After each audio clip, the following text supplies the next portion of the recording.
ناظرین، آپ دیکھ رہے ہیں دا لوکل جرنلسٹ. میں ہوں عاطف خان. آج ہمارے ساتھ خاص پیشکش میں موجود ہے مولانا عبدالسبحان صاحب، جو کہ خطیب و امام ہیں وسیم صمد مسجد مومن پور کولکاتہ کے. اور جیسا کہ آپ سبوں کو معلوم ہے کہ یہ محرم الحرام کا مہینہ چل رہا ہے اور یہ مہینہ اسلام کے پہلے مہینوں میں شمار ہے. اور جیسا کہ آپ سبھی کو بتا دوں، اسی مہینے میں محمد رسول اللہ صلی اللہ تعالیٰ علیہ وآلہ وسلم کے نواسے حضرت امام حسین کی شہادت ہوئی تھی. تو آئیے اب ہم اسی موضوع پر امام صاحب سے بات کریں گے. سب سواگت ہے آپ کا دا لوکل جرنلسٹ میں. مولانا صاحب، ہمیں اس مہینے کو کس طرح سے گزارنی چاہیے؟ بسم اللہ الرحمن الرحیم.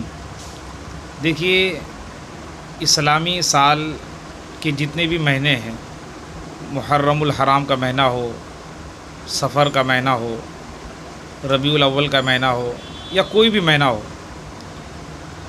ہر مہینے کو اللہ کی اطاعت میں، رسول اللہ صلی اللہ تعالیٰ علیہ وآلہ وسلم کی فرما برداری میں ہمیں گزارنا چاہیے.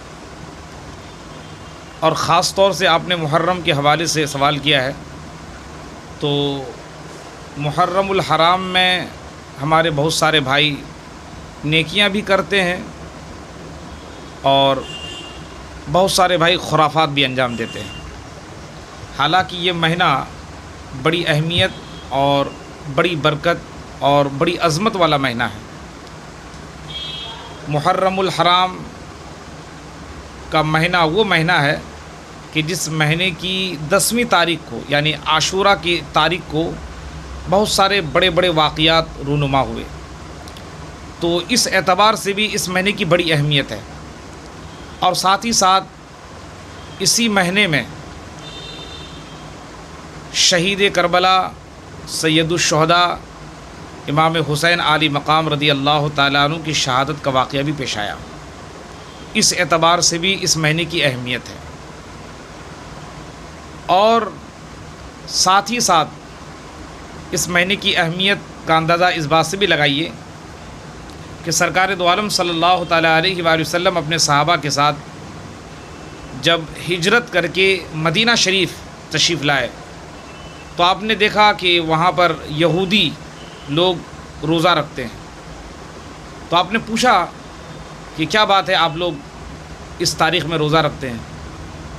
تو انہوں نے عرض کی کہ یہ وہ دن ہے کہ جس دن میں اللہ تبارک و تعالیٰ نے حضرت موسیٰ علیہ السلام کو اور ان کی قوم کو فرعون سے نجات دی. تو حضرت موسیٰ علیہ السلام اور ان کی قوم نے شکریہ میں روزہ رکھا، تو ہم بھی ان کی پیروی میں روزہ رکھتے ہیں. تو آقا کریم صلی اللہ تعالیٰ علیہ وآلہ وسلم نے ارشاد فرمایا کہ اگر بات ایسی ہے تو حضرت موسیٰ علیہ السلام کی موافقت کرنے میں ہم تم سے زیادہ حقدار ہیں، ہم زیادہ حقدار ہیں. لہذا خود حضور صلی اللہ تعالی وسلم نے بھی روزہ رکھا اور صحابہ کرام کو بھی روزہ رکھنے کا حکم دیا. تو یہ مہینہ ایسا مہینہ ہے کہ جس طرح اس مہینے میں باقی لوگ خرافات انجام دیتے ہیں، برائیاں کرتے ہیں اور ایسی ایسی حرکتیں کرتے ہیں کہ جن کا اسلام سے، شریعت سے کوئی تعلق ہی نہیں ہے. اس لیے اس اعتبار سے بھی اس مہینے کی اہمیت یہ ہے. اور اس مہینے کے جو معمولات ہیں، ہمیں معمولات جو ہے ایسے کرنے چاہیے کہ ہم اس مہینے میں ذکر حسین کی محفل منعقد کریں. اس مہینے میں جہاں اہل بیت کا ذکر کریں، وہیں صحابہ کرام کا بھی ذکر کریں، تاکہ سنیوں اور دوسرے لوگوں کی محفل میں ایک فرق پیدا ہو جائے کہ یہ سنیوں کی محفل ہے. چونکہ سنی حضرات اپنی محفلوں میں صحابہ اور اہل بیت کا بھی ذکر کرتے ہیں، اور باقی دوسرے لوگ جو دوسرے فرقے کے لوگ ہیں وہ لوگ صرف جو ہے اہل بیت کا ذکر کرتے ہیں. تو اس مہینے میں ہمیں خاص طور سے ذکر حسین کی محفل منعقد کرنی چاہیے. اور اس مہینے میں ہمیں روزہ رکھنا چاہیے، جیسا کہ عاشورہ کے روزے کی اہمیت ہے تو ہمیں روزہ رکھنا چاہیے. کچھ لوگ 1 تاریخ سے لے کر کے 10 تاریخ تک روزہ رکھتے ہیں. تو اسلام میں اس کی بھی اجازت ہے، 1 تاریخ سے 10 تاریخ تک آپ روزہ رکھ سکتے ہیں. اور اگر 1 تاریخ سے لے کر 10 تاریخ تک روزہ نہ رکھ سکے، 10 روزے نہ رکھ سکے، تو کم سے کم 10 تاریخ کو روزہ رکھ لیں. 11 تاریخ کو روزہ رکھ لیں، 2 روزے رکھ لیں، تو روزہ رکھ کر کے اس مہینے کو گزاریں، محفلیں منعقد کر کے اس مہینے کو گزاریں، اسی طرح لوگوں کی خدمت کر کے، لوگوں کا تعاون کر کے اور لوگوں کی مدد کر کے اس مہینے کو گزاریں، صدقہ کریں، خیرات کریں، سبیل لگائیں، لوگوں کو شربت پلائیں، جو بھی ہو سکے مطلب نیکی کے کام انجام دیں، اچھے کام کریں، خرافات سے بچے رہیں، چونکہ بہت سارے لوگ جو خرافات کرتے ہیں اہل بیت کے نام پر، تو ان خرافات کا اسلام سے کوئی تعلق نہیں، شریعت سے کوئی تعلق نہیں، بلکہ میں تو دیکھتا ہوں کہ آج کے زمانے میں جو آج لوگ جو ہے طرح طرح کے خرافات انجام دے رہے ہیں، کیا کر رہے ہیں، اپنے بچوں کو فقیر بنا رہے ہیں، پائپ بندوا رہے ہیں اور کیا کیا کر رہے ہیں، علم نکال رہے ہیں، اسلام کا ان چیزوں سے کوئی تعلق نہیں ہے۔ تو ان لوگوں کو چاہیے کہ اگر ان کو اہل بیت سے محبت ہے، امام حسین سے محبت ہے، شہدائے کرب و بلا سے محبت ہے، تو ان کو چاہیے کہ ہم ان خرافات کی جگہ پر قرآن کی تلاوت کریں، نماز پڑھیں، ذکر کریں، اور پھر ان چیزوں کے ثواب کو ان اہل بیت کی ارواح کو اور ان شہدائے کرام کی ارواح کو ایصال کریں، ان کو ایصال ثواب کریں، تو اس میں جو ہے ثواب بھی ملے گا، اپنے کو بھی فائدہ ہوگا اور ساتھ ہی ساتھ ان کی روح کو بھی سکون ملے گا۔ تو یہ چیز ہم کو کرنی چاہیے کہ محرم کے مہینے میں اگر ہماری یہ مصروفیات ہوں اور یہ معمولات ہوں تو یہ اسلام کا تقاضا بھی ہے اور یہ بہتر بھی ہے اور اس میں ثواب بھی ہے۔ حضرت عام طور پر یہ دیکھا گیا ہے کہ بہت سارے بڑے لوگ، بچے سب کے سب محرم کے مہینے میں ڈھول تاشے میں ملوث ہو جاتے ہیں، آپ اس کے اوپر کیا کہنا چاہیں گے؟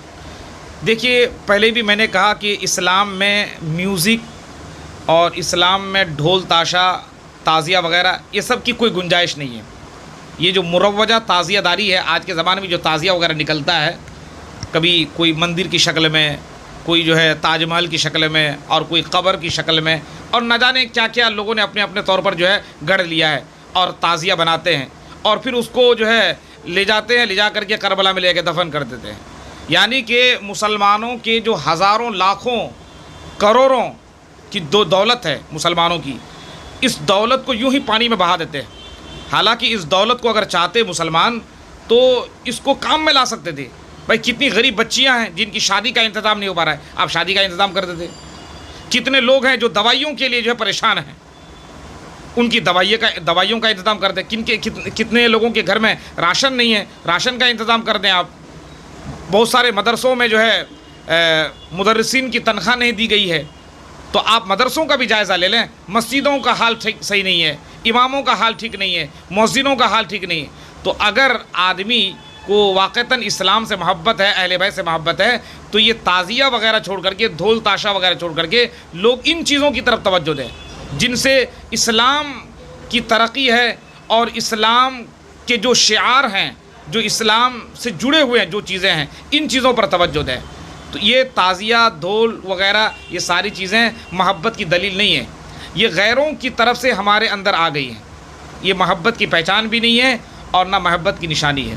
لہذا ہم سب لوگوں کو چاہیے کہ ہم تعزیہ وغیرہ سے دور رہیں، ڈھول بجانے سے دور رہیں، میوزک سے دور رہیں، علم سے دور رہیں، اور نہ جانے جو بھی چیزیں لوگوں نے کر لیا ہے، اور طرح طرح کی منتیں بھی مانتے ہیں کہ بچہ کو فقیر بنانا ہے، یہ کرنا ہے، وہ کرنا ہے، تو منت بھی طرح طرح کی مانتے ہیں۔ یہ سب درست نہیں ہے اسلام میں۔ منت اگر ماننی ہے تو روزہ رکھنے کی منت مانیے، تو نماز پڑھنے کی منت مانیے، یہ چیزیں عبادت سے ہیں، چونکہ منت کا تعلق عبادت سے ہوتا ہے، تو ان چیزوں کی منت مانی جا سکتی ہے۔ تو ہم سب لوگوں کو چاہیے کہ ہم ان خرافات سے بچیں اور اسلامی تعلیمات کے مطابق ہم صحابہ اور اہل بیت کے نقش قدم پر زندگی گزاریں۔